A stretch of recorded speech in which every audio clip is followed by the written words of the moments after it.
Saludos amigos, amigas, buenas tardes. Ya estamos en la franja de radioconsultorios de la emisora cultural de la Universidad de Antioquia, Sistema de Radio Educativa.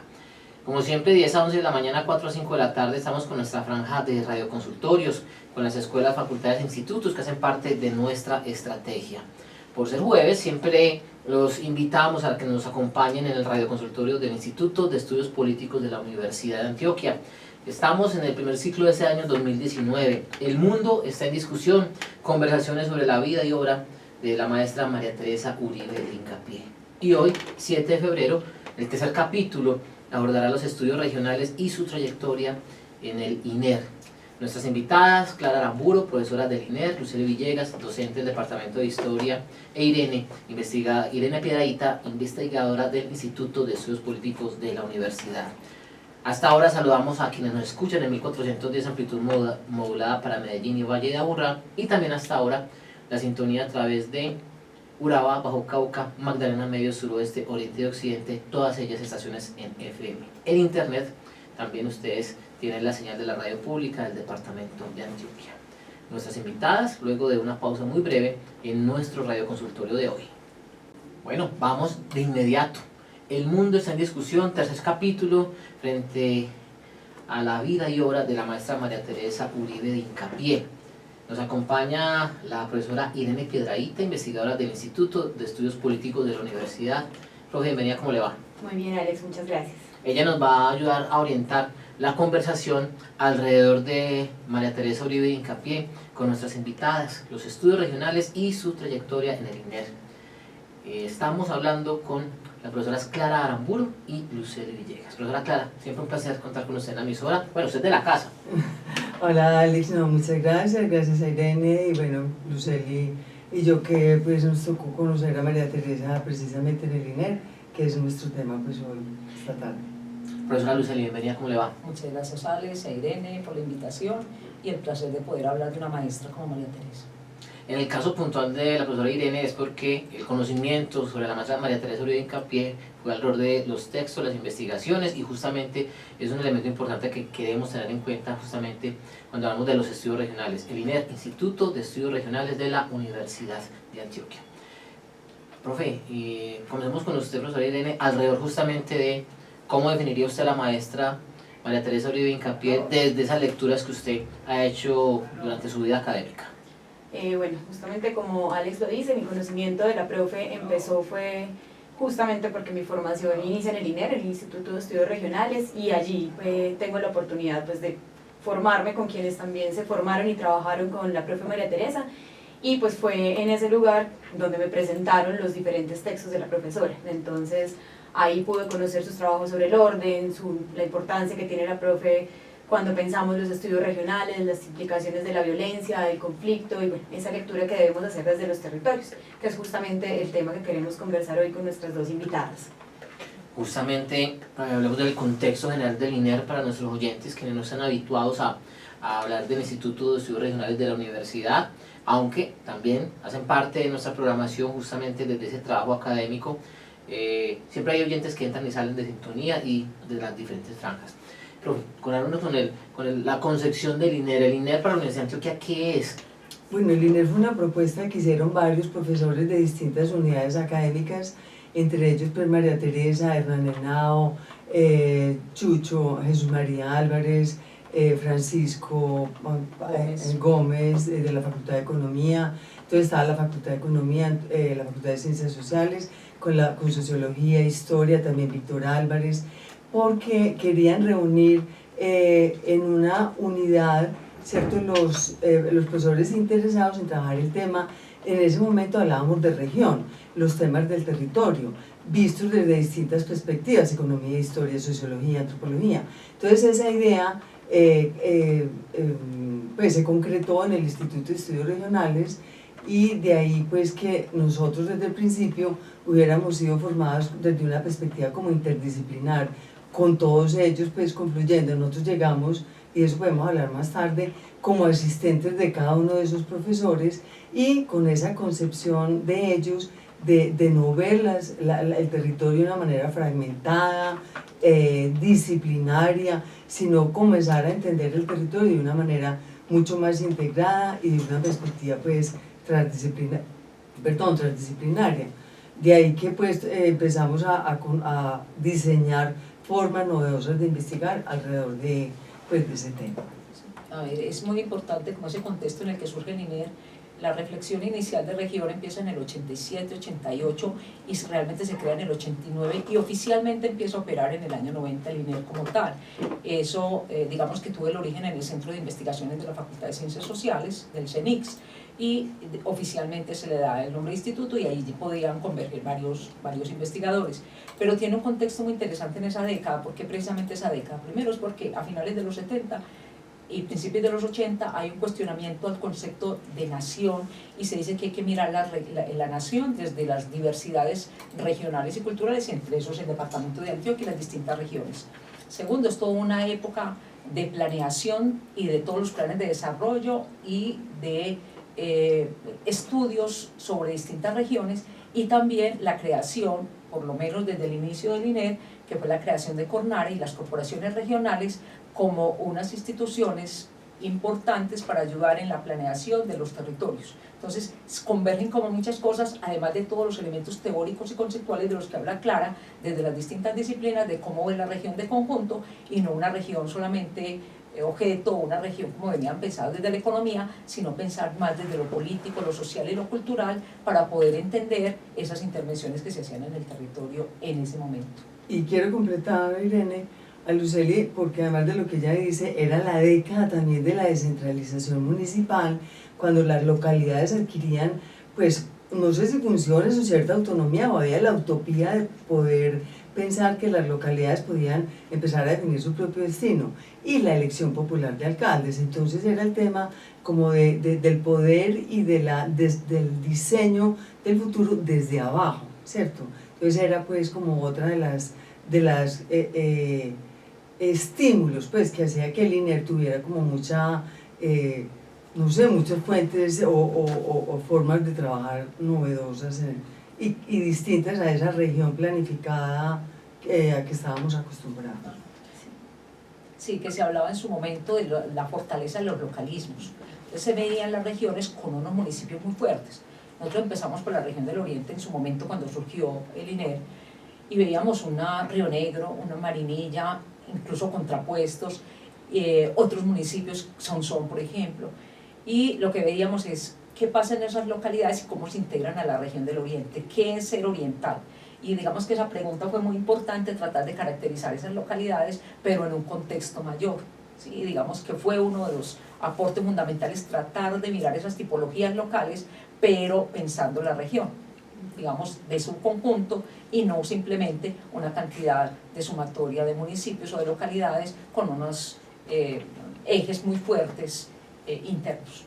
Sí, justamente en ese contexto de creación del INER, tanto en términos políticos como académicos, quisiera que nos contaran un poco qué papel jugó la profesora María Teresa en ese contexto de formación. Bueno, María Teresa ella es socióloga, ¿cierto? Y había hecho su maestría de planeación allá en la Nacional y había llegado pues a la universidad con esa perspectiva crítica de la planeación. Cuando a nosotros nos contrató CORNARE, que fue el primer trabajo que hicimos todos en conjunto, interdisciplinariamente con todas esas disciplinas para planear pues como la región, el primer aporte que salió no solo de María Teresa, porque seríamos injustos con el resto del equipo que era muy bueno, Víctor Álvarez, Hernán Henao, Pacho Gómez de Economía, Juan Guillermo Uribe, Claudia Saavedra, bueno, había pues un colectivo pues de profesores muy bueno. La primera discusión grande que María Teresa puso sobre la mesa fue el tema de la región objeto, que era la región de planeación, la región como era considerada por la gobernación, planificada desde arriba, ¿cierto? Y la región sujeto, y en la región sujeto nos referíamos, y ella pues fue la que nos enseñó a comprenderlo, pues de cómo la región estaba dinamizada desde abajo, que tenía redes de parentescos, compadrazgos, partidos políticos, que tenía conflictos que atravesaban la región, que no era pues que la región no se acababa en Puerto Triunfo ni se acababa pues sino que atravesaba fronteras, que tenía relaciones escalares, es decir, con los partidos, con el centro del país. Entonces, esa región sujeto que rompía cualquier delimitación jurídico-administrativa y cualquier comprensión institucional o gubernamental sobre la región, explotaba cuando con María Teresa pues, y con Hernán y con Víctor y con todos salíamos a recorrer las regiones, que era lo que hacíamos, y a entender el lugar, lo que dice Lucely, el lugar de lo local dentro de lo territorial más grande o regional, si lo queremos pensar en términos jurídico-administrativos. Sí, Esa fue la primera gran porque la discusión. planeación realmente se miraba era con criterios homogéneos. ¿Qué era lo homogéneo para definir una región? Y ella lo que dice, no, es que el territorio es diverso. Lo habitan distintas personas, hay distintos grupos de poder, distintas relaciones. Entonces, entendamos la región desde esa diversidad y desde la identidad y el reconocimiento que hacen sus propios pobladores de ese territorio, de cómo lo viven el día a día. Y por eso ese concepto de región sujeto es yo como individuo, habitante de una región o de una localidad, cómo vivo esa región y cuál es mi sentido de pertenencia con ella. Entonces, es desde ahí pues, que es muy importante entender esa primera postura de la profesora María Teresa y de todos los otros investigadores en llamar la atención a que hiciéramos el énfasis en ese aspecto. Hay un hecho importante, es que hoy, no solamente porque ya es objeto de estudio y hay, aparte de documentación, programas académicos que abordan las políticas públicas, su enfoque análisis en y desde las políticas públicas, pero si nos retrocedemos en el tiempo, cuando aparece el INER y ese estudio de territorio, sí podemos hablar de una fortaleza de las políticas públicas para poder ahondar en cómo se están constituyendo los territorios y cuáles eran esas problemáticas. Pues a ver, en cuanto a políticas públicas, yo creo que un intento fue ese, precisamente empezar a mirar cuáles eran las políticas públicas y cómo se iban a implementar en el territorio, o sea, cómo se iba a formalizar, cómo se iba a organizar y a qué se le iba a dar énfasis en ese territorio. Y sobre todo en el tejido social y en esa estructura social que tenían las comunidades, y el interés era de reunirnos con todos ellos, consultarlos, trabajar, y lo que se aclara ahora de vista la región desde abajo, desde los pobladores, desde los campesinos, desde las juntas de acción comunal, de los estudiantes, y es un poco cuáles eran las expectativas que ellos tenían frente a su futuro, cuáles eran sus problemáticas y cómo creían que se podían resolver. Entonces, muchos talleres en los que asistimos, el debate era precisamente eso, ellos cómo se veían también a futuro, ellos como integrantes, y qué les reclamaban a sus gobiernos locales o departamentales o nacionales en una perspectiva regional y local.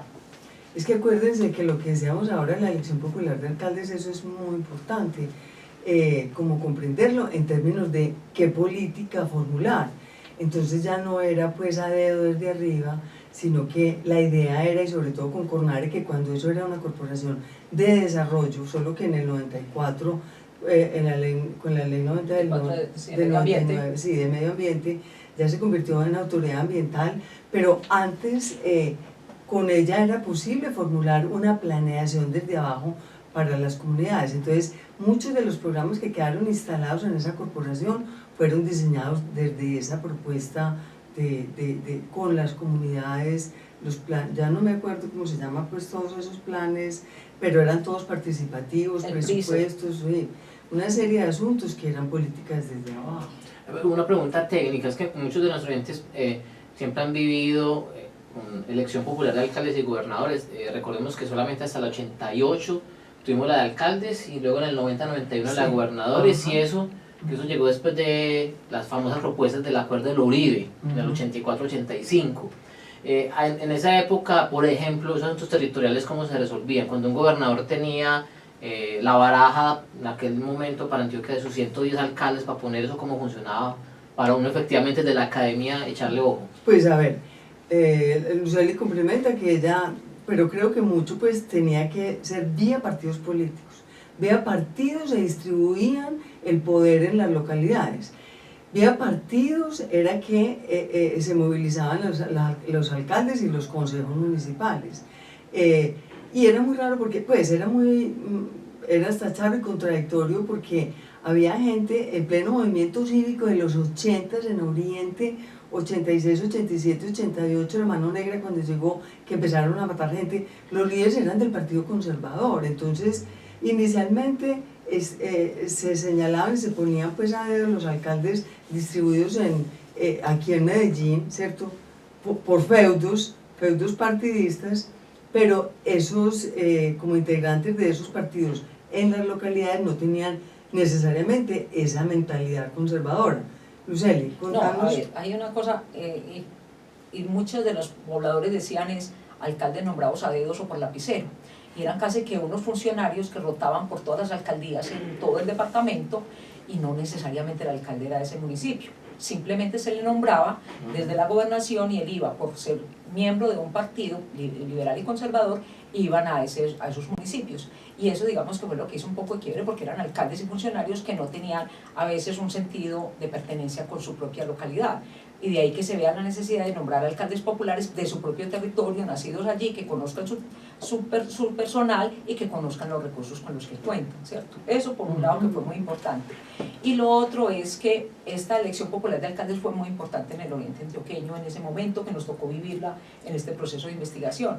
Y es que ellos venían en la década del 80 de muchos movimientos cívicos a raíz de la construcción de las hidroeléctricas y ellos tenían una cantidad de problemáticas, muchos líderes fueron asesinados y ellos empezaron a hacer, hemos dicho, los partidos tradicionales empezaron a tener allí unos quiebres, tanto el liberal y el conservador, y empezaron a crear unos movimientos cívicos, como el del Peñol, como Guarne, muchos municipios crearon para las elecciones populares movimientos cívicos que venían de otros partidos, pero que hicieron alianzas para sacar unos alcaldes con unos programas diferentes a los que siempre se habían hecho. Yo creo que ahí hubo un quiebre en la política local del oriente, no de todo el país, pues sí, pero para el oriente antioqueño, que es lo que estamos hablando, para este tema regional puntual del inicio del INER, es muy importante. Sí, me parece muy interesante lo que nos cuentan, porque creo que justamente esa mirada de esos primeros trabajos de la profe, pero que se puede ver en todo su obra, es justamente esa idea de el territorio, de la importancia de lo regional, de lo local, y pues eso que dicen que me parece muy bonito, y es la región desde abajo, ¿cierto? Entender que los territorios no se construyen necesariamente desde las escalas mayores o más altas como la centralidad estatal, sino que se construyen desde abajo. En esa vía de lo que nos están contando, quisiera preguntarles un poco, ya digamos en un plano un poco más personal, ¿cómo fue ese encuentro con María Teresa y cómo era ese día a día del trabajo de la investigación con ella en el INER? A ver, ese día a día era muy interesante. La primera experiencia, lo digo personalmente, el equipo se dividió en varios componentes, ¿cierto? Un componente cultural, otro social, uno económico, también se trabaja la parte histórica y la parte política.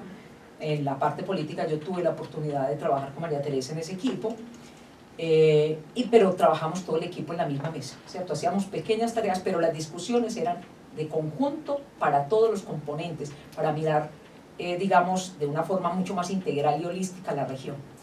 Con ella, digamos que ella lanzaba ideas de lo que ella venía reflexionando, mirando desde su trayectoria académica, y ponía temas que nos llevaban a todos a trabajar ya un aspecto.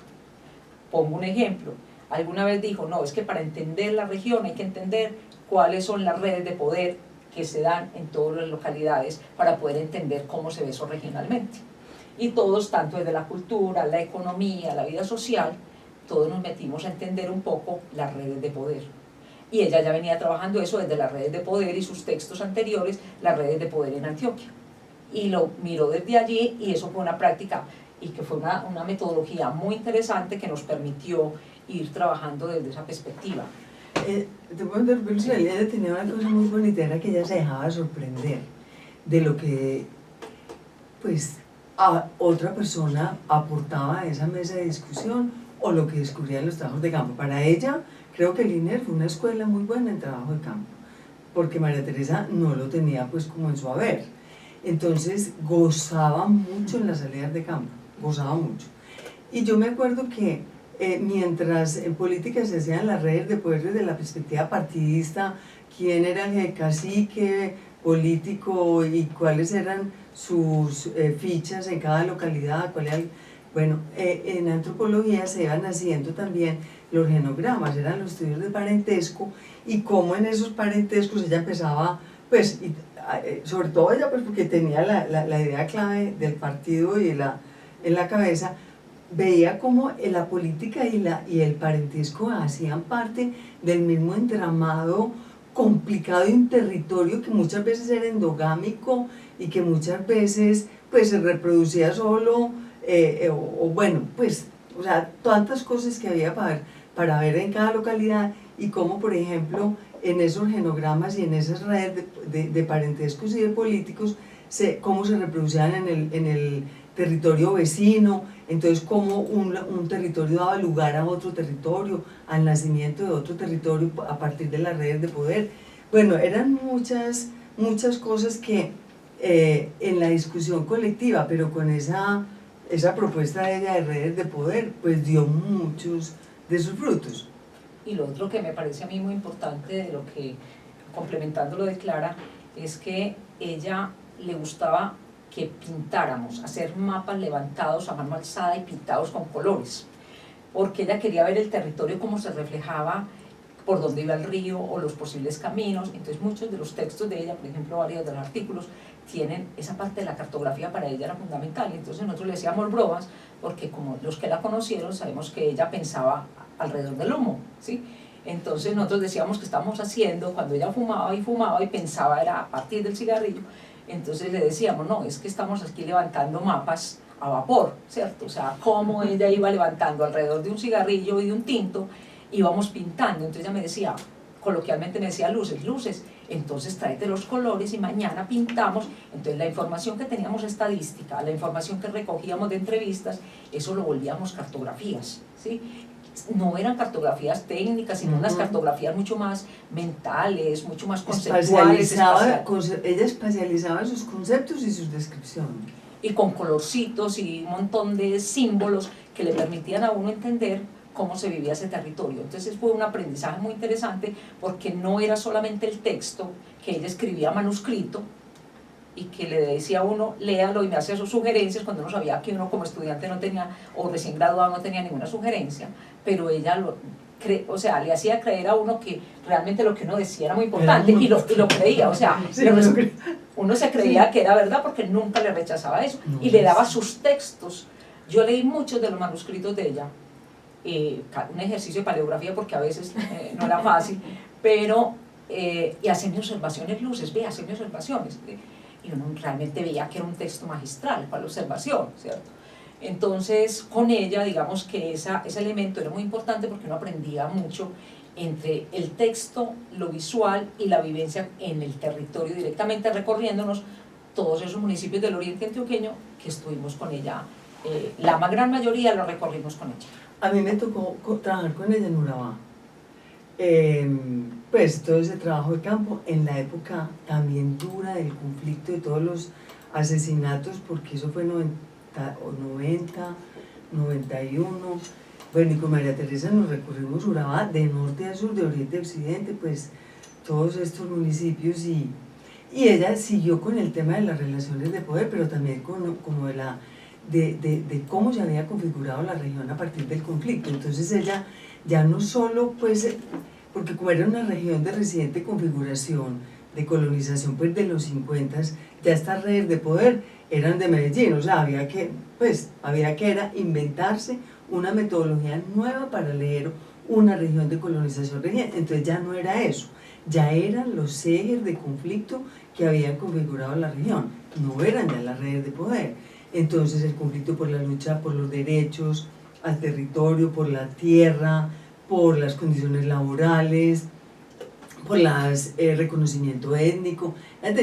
Hicimos pues como 5 ejes estratégicos alrededor de los cuales se armó ese libro de Urabá, región o territorio, porque se decía región o territorio, era la discusión conceptual que era región y que era territorio, y si era realmente un territorio vasto que no se había consolidado como región en términos políticos administrativos, que venía siendo eso cuando todo estaba en disputa, ya el poder, los sindicatos, la tierra, el trabajo, las condiciones habitacionales, porque allá no había ninguna planificación, no había acueducto, no había alcantarilla, eso era sálvese quien pueda, ¿cierto? Entonces con ella fue otra metodología, y trabajamos mucho el tema de cómo se configuraron los corregimientos, Bajirá, los municipios del norte, porque a ella le encantaba, porque el único municipio conservador de Urabá era Arboletes, entonces le encantaba ir allá.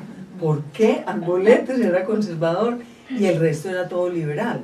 Y después de izquierda, del OP, y después era bueno, Ok. del Frente Popular. Entonces, entonces eran una variación en su metodología de trabajo porque era otra lectura, otra región. Y bueno, no me tocó, con ella no trabajamos sino esas Claro. dos regiones. Pero hay una cosa muy interesante, que es lo que aquí hablaba Clara ahorita, y es que ella, siendo socióloga, a ella le interesaba mucho conocer más como, digamos, el método histórico de la mediana y larga duración. Y ella acuñó un concepto muy interesante que eran los ejes de pervivencia histórica. Y era qué es lo que había primado por un tiempo para tratar de caracterizar un territorio. Entonces tratar de identificar procesos de colonización o de extracción o procesos de resistencia o de poblamiento. Entonces para el oriente se trabajaron los ejes de pervivencia y en Urabá también se aplicaron, y digamos que cuando uno lee muchos de los textos de ella, ese concepto aparece permanentemente, ejes de pervivencia histórica, y es que da cuenta de la temporalidad de una larga duración o mediana duración en algunos procesos que han marcado la historia de un territorio, por ejemplo, procesos de extracción minera o de recursos como maderables. O sea, qué es lo que primó y qué es lo que sobresale en un territorio, que ella le daba esa denominación de jefes de pervivencia, identificaba 3, 4, 5, y sobre eso se hacía unos análisis para mirar de conjunto esa región. Y yo creo que ese fue un aporte muy interesante al trabajo que ella tenía. Y a eso le agrego una cosa, y es que además de esa metodología, ella tenía una gran intuición, además en la investigación, para rápidamente ir dando cuenta de muchas realidades. Entonces, por ejemplo, con relación a ese eje de pervivencia, es lo que ella, Irene, vos que fuiste alumna de ella en la maestría, ¿o Ojalá, no? ojalá. ¿No te tocó? Bueno, ella, yo sí. Entonces ella, y cuando escribió el libro de las guerras por la soberanía, bueno, y las palabras de la guerra, y ella lo que, ella era, adoraba el siglo XIX, porque ella mostraba como en el siglo XIX las lógicas de poder de hoy y las lógicas todavía se repiten, ¿no?, en el siglo XX y XXI, ¿cierto? Entonces ella, pues por eso quiero mostrar cómo ella siguió trabajando el tema, y mostrar cómo en los discursos de la guerra, ¿cierto? Son discursos que, cambiando pues de acontecimientos y protagonistas, hay una lógica que pervive, que explica por qué somos lo que somos y seguimos siendo hasta, pues, entonces lo quería empatar con eso que decía Luceli. Sí, justamente, bueno, yo no tuve la fortuna de ver clase con la profe, pero me encanta escucharlas porque la imagen que yo tengo de la profe María Teresa, por las lecturas, por las historias también de otros profesores que trabajaron con ella, es justamente la de una mujer integral. Y me llama mucho la atención porque las escucho y pienso, es una mujer integral en las ciencias sociales, es una mujer integral en el trabajo académico, ¿cierto? No es solo teórica, no es solamente historiadora en el sentido más estricto, sino que, bueno, hace, digamos que echa mano de muchos elementos que permiten que efectivamente su obra sea lo que es para nosotros, ¿cierto? Y lo que permite esa formación. Yo quisiera preguntarles allí con eso, y un poco ligado a lo último que nos cuenta Clara, es por ese papel también que tienen dos categorías centrales en la obra de la profe María Teresa, que es la ciudadanía y la violencia. ¿Cómo eso entra a jugar un papel importante para el INER y para los trabajos que ustedes hacen posteriormente? a ver, en la parte de ciudadanía y violencia, pues como en ese primer componente que te decía que participé con ella, en el oriente, en la mayor parte de los municipios, para ella era muy importante mirar cómo había sido, y digamos que ella lo había trabajado a partir de todo ese rastreo de prensa del siglo XIX, cómo habían sido las guerras civiles, por ejemplo, y ella todavía ver si había vestigios, por ejemplo, de guerras civiles, y las violencias, por ejemplo, de la Guerra de los 1000 días, y la violencia de los años 50 y la violencia reciente.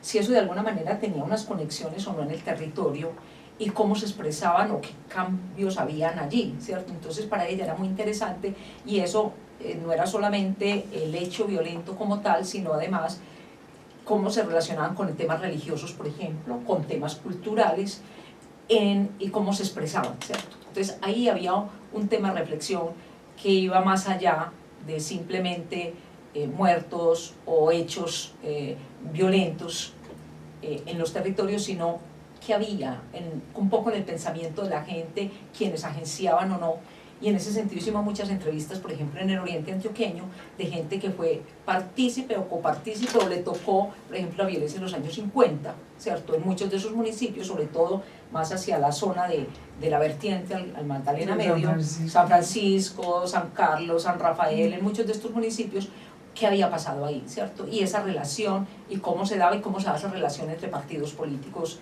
en ese territorio. Esa, digamos, que fue como una referencia, y la otra de ciudadanía es que ella era como una mujer liberal, que era su pensamiento tan liberal del ciudadano, de la individualidad un poco personal, pero también esa relación con lo colectivo. Entonces para ella era muy importante entender cómo se expresaba esa ciudadanía, si se expresaba desde ese consentimiento, desde la resistencia, si habían o no alianzas, ese tipo de asuntos para ella era clave, entender cómo vivía la persona en ese territorio. Hay un tema, y que María Teresa lo trabajó mucho, fue el tema de la exclusión. Entonces, con la exclusión, pues Irene, acordate de ese artículo, de ese proyecto antioqueño excluyente, Sí. bueno, donde ella introduce el tema de cómo hay unas regiones integradas, incluidas y otras excluidas. En Urabá era muy evidente que pues no había posibilidad de ser ciudadano ni tener derechos de ninguna clase, y menos cuando se era indígena, cuando se era negro, cuando se era obrero, porque allá no había ni siquiera pues un respeto ni ninguna legislación laboral funcionando. Fue en esa misma época que Fernando Botero apenas empezó a hacer los estudios sobre la formalización del Estado y lo laboral en las regiones, los 80s o en los 90s. Entonces era una puesta pues en evidencia que es que allá no había ninguna posibilidad de tener ningún derecho, o sea, no había ninguna ciudadanía activa, ni ninguna gente, pues movilizaciones sí había, pero en una época y en otra época pues acabaron con ellas. Pero entonces fue toda la movilización por los derechos, el derecho a la ciudad, el derecho a las condiciones laborales, los sindicatos. El problema fue que como los partidos, como los grupos armados se tomaron los movimientos y las organizaciones sociales, se diluyó esa posibilidad de construir ciudadanía que venía desde abajo, y eso se enguerrilleró todo, o sea, todo se volvió subversivo, y ahí es donde todo el tema de Urabá, de configuración del territorio, quedó atravesado por el movimiento insurgente. Entonces es como una deuda que yo creo que la insurgencia le tiene para con la región. No dejó madurarse movimientos sociales que estaban pues... Entonces ella como que mostraba como esas dificultades y limitaciones para ser ciudadano por el lado de la insurgencia, de no derechos, no Estado, pues... Pero ahí también en la parte de la exclusión yo creo que es muy importante ese cuestionamiento que ella hacía a lo paisa. Entonces, ¿qué es ser antioqueño? ¿Qué es ser paisa? Ella hablaba de la herradura del centro de Antioquia, y él decía parte de suroeste, parte de norte, parte de oriente, y lo demás queda por fuera de esa herradura, una herradura de sur a norte, viendo el mapa de Antioquia. Y los territorios que empezaron a ser pensados, los del trópico, desde el año 1978, pues con planes de desarrollo, lo que era el Bajo Cauca, el Magdalena Medio y Urabá y parte del suroeste, toda la parte del Chocó, quedaban por fuera de esa exclusión. Eso no era lo paisa. Entonces decía, ¿cómo pensar a un paisa como la imagen que tenemos de la federación, ¿cierto? Un paisa de Carriel y de Ruana en Urabá. ¿Te acuerdas que yo decía? O en Caucasia, o sea, eso no lo podemos pensar. Entonces decía, que ellos son antioqueños, pero ¿qué tipo de antioqueño es el que hay ahí? ¿Cómo se mira desde el centro, desde Medellín y desde los municipios que fueron, digamos, desde la época colonial y mucho más tradicionales? ¿Cómo miran a esos otros que llegan ahí en una confluencia territorial y de frontera? Porque ahí llega la gente de Córdoba, de los Santanderes, de Chocó, de todas partes. Es ese antioqueño que nace ahí, ¿qué articulación tiene? Y cómo se incluye al territorio departamental, ¿cierto? Y a la nación. Entonces, esa, digamos, que era un elemento, y siempre lo cuestionaba, digamos, en los distintos trabajos que hacía. Yo creo que esta pregunta que tengo aquí pensando de rato la han ido respondiendo, pero a mí me llama mucho la atención la actualidad y la vigencia de la obra de la profe María Teresa, ¿cierto? Cuando con todo esto que nos están escuchando, que hace parte de una historia del oriente y Urabá fundamentalmente, pero en general de toda la región de Antioquia, hay muchas cosas que hoy siguen estando ahí, ¿cierto? Esa idea del leto sociocultural antioqueño, esa idea de la exclusión, bueno, esa mirada de lo regional, creo que sigue siendo muy vigente. Para ustedes, un poco cuáles son las enseñanzas que tienen de la obra de la profe María Teresa que pueden seguir hoy en esta reconfiguración del país, estando vigentes, estando actuales. Es que a mí me parece que María Teresa siempre habló de lógicas, la lógica del poder y la lógica del saber. Ella, y a raíz de eso, ella iba colgándole a esas lógicas relaciones de poder, dinámicas económicas, cosas políticas, pues elecciones o asuntos de la política institucional, pues, en fin. Entonces es más en el sentido de cómo arma, el armazón que ella hace es un armazón pues, que perdura, ¿cierto? Porque es el tema de cómo la lógica, y la lógica es flexible. Entonces hay una lógica de actuación, pero ella se va, es como una espiral, se va transformando, pero sigue. Y ella era capaz pues como de ver cómo unas cosas seguían, pero otras se iban reformulando. Entonces yo creo que ese movimiento pensado a partir de la comprensión en lógica del poder y del saber, pues es muy vigente y ayuda mucho pues metodológicamente y analíticamente para analizar cualquier cosa. Vamos a una pausa, o profesora, ¿nos quiere decir algo sobre ese mismo tema antes de la pausa? No, pues lo que quería mirar era que ella se estaba renovando permanentemente con muchos autores y siempre estaba actualizada en los autores que le permitieran a ella repensar esas reflexiones permanentes. O sea, ella leía demasiado para poder ir articulando y entendiendo esos territorios. Una pausa en nuestro radioconsultorio desde el Instituto de Estudios Políticos de la Universidad de Antioquia. Ya volvemos. Radioconsultorio desde la emisora cultural de la Universidad de Antioquia, y en este caso los jueves siempre entre 4 y 5 de la tarde desde el Instituto de Estudios Políticos de la Universidad. El mundo está en discusión con presentaciones sobre la vida y obra de la maestra María Teresa Uribe de Hincapié. De hecho, antes de este último segmento, recordemos que mañana se le rendirá un gran homenaje a la maestra en la Universidad de Antioquia, en el Teatro Camilo Torres Restrepo, entre 4 de la tarde aproximadamente hasta las 5, 5 y cuarto. Una convocatoria de la Universidad de Antioquia apoyada por Parque Explora y Universidad AFID, en la cual pues, se va a recordar el legado de la maestra, y queremos que ustedes, amigos y amigas oyentes, también sean partícipes. Pueden ingresar 4 de la tarde mañana. Igualmente tendremos transmisión de la emisora cultural en ese horario a través de 1410 amplitud modulada en las FM que hacen parte del sistema en cada una de las estaciones en regiones.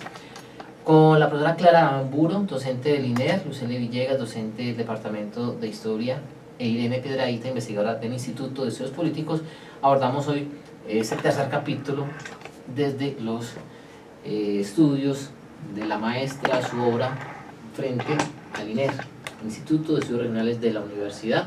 Próximo a los 30 años por demás, ¿verdad, profe? O sea que este año tenemos otra serie de conversaciones. Hay algunos temas puntuales que todavía quedan pendientes, profesora Irene, para que con la profesora Clara y la profesora Lucely vamos adelantando y tengamos la oportunidad de abordar todos los enfoques que usted tenía preparados para hoy. Perfecto, Alex. No, en la vía de lo que veníamos hablando sobre los aportes y la vigencia que sigue teniendo hoy la obra de la profe María Teresa, quisiera preguntarles también por la vigencia que tienen hoy los estudios regionales y los estudios locales en el contexto en el que estamos.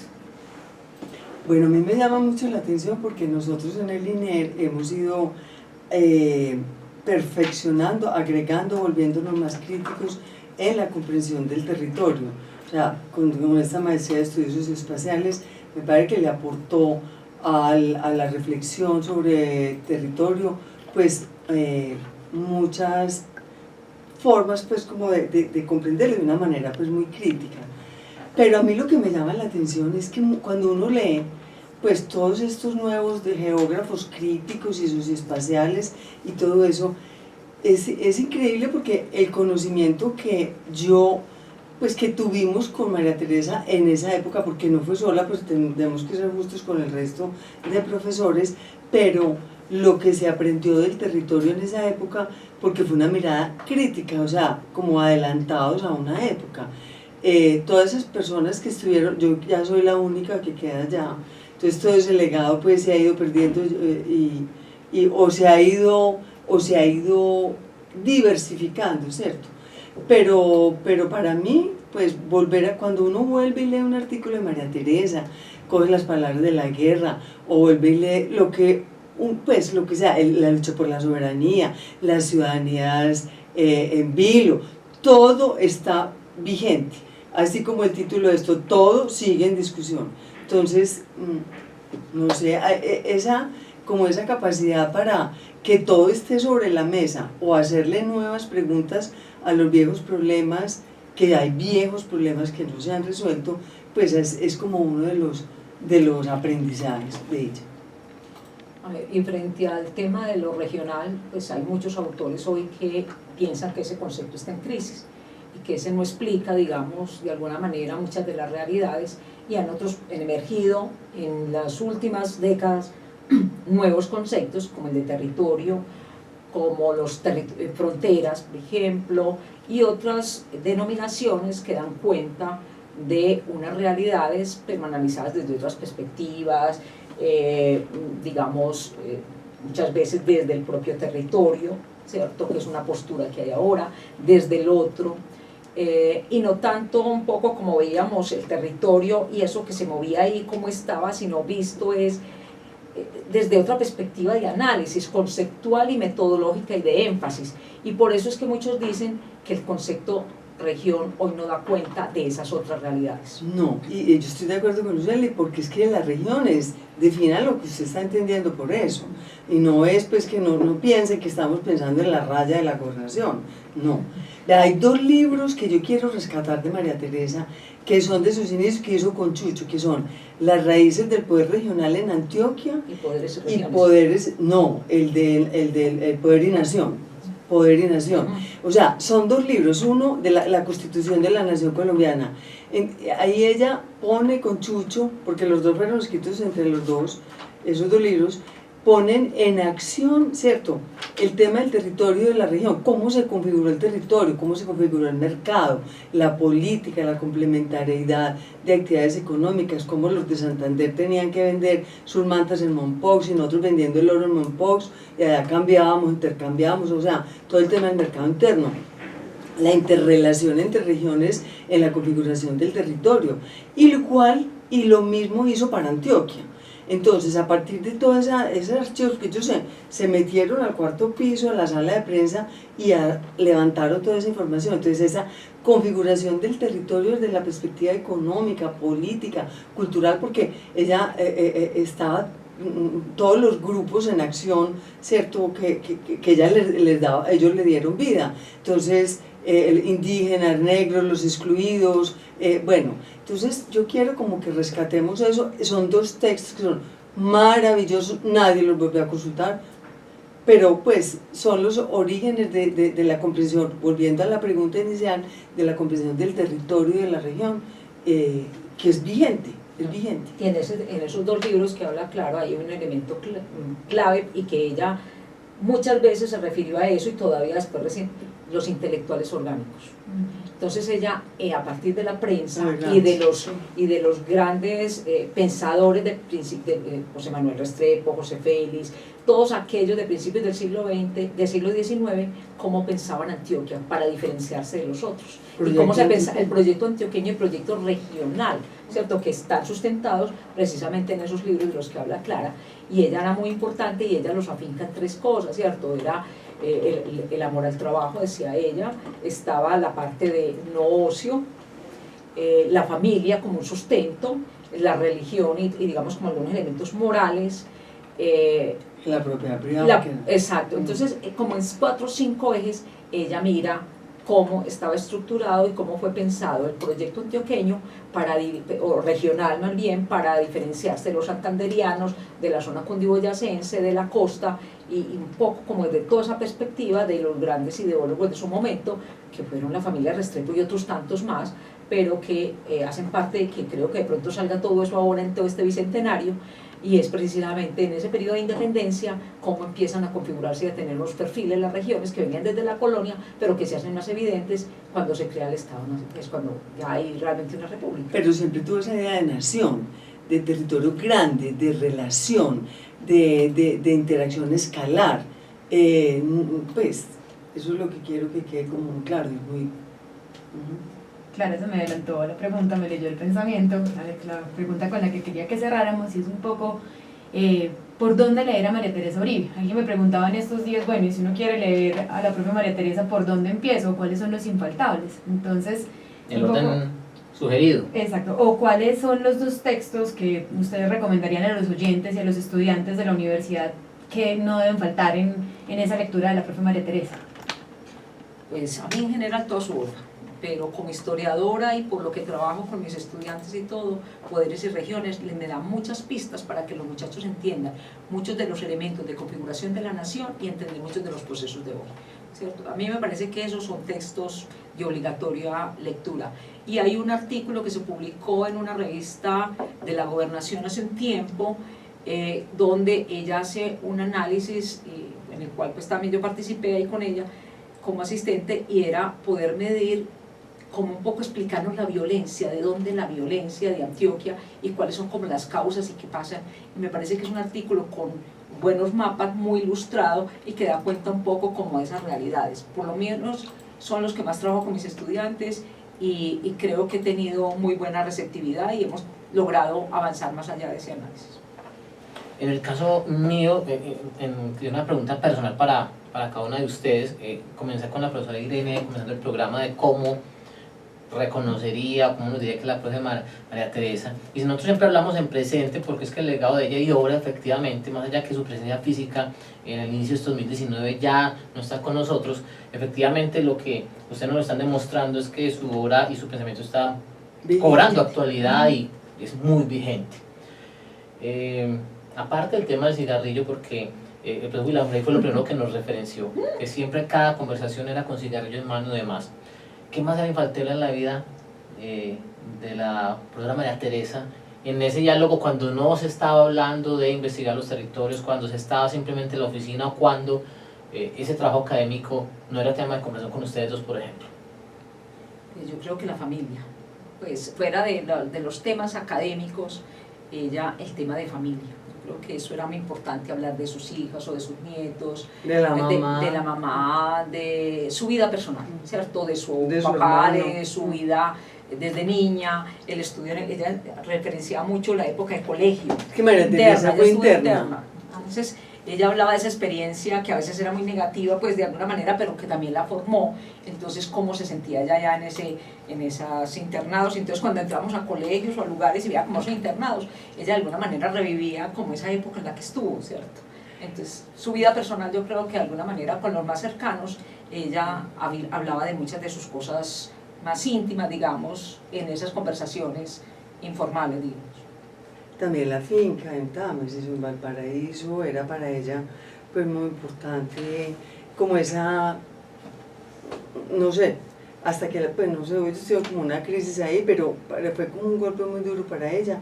Pero bueno, María Teresa, compartíamos mucho eso de lo del internado porque nos educaban las mismas monjas, pues las mismas taras. Entonces uno de los temas que ella y yo teníamos era porque la conocíamos a las mismas monjas, ella en Manizales, porque ella estudiaba en Manizales, ella era de Pereira, pero la mandaron para Manizales interna, al colegio donde yo estoy aquí en Medellín, entonces nos rotaban a las monjas.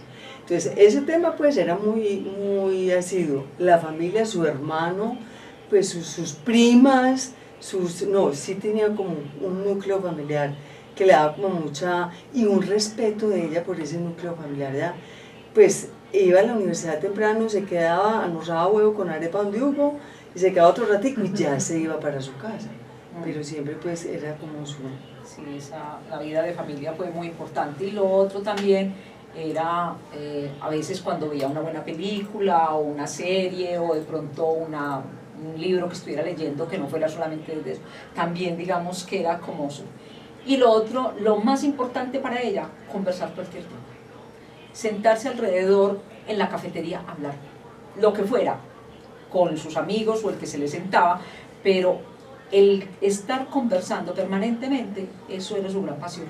O sea, yo no la veía a ella sin conversar, incluso en su oficina siempre había un taburete y ese taburete siempre estaba con una persona ahí que se rotaba todo el día, todos los que iban a hablar con ella de distintos temas, ¿cierto? Entonces con unos era más coloquial, con otros menos, y de alguna manera incluso recuerdo yo que, por ejemplo, para muchos colegas que tenían hijos pequeños, casi que la veían como una abuela, iban allá a la oficina y ella tenía unas relaciones muy estrechas con los hijos de sus demás colegas sociólogos o que compartían con ella, y digamos que esa figura como un poco de matrona y de no tanto de académica, eso salía a relucir en muchas partes de su vida personal.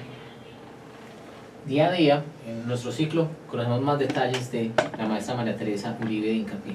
Profesora Clara, es de la casa, nos encontramos en próximos días por estos lados, que esté muy bien. Bueno, muchas gracias, Alex. Gracias, Irene. Profesora Luceli, que esté muy bien. Bueno, muchas gracias por invitarme.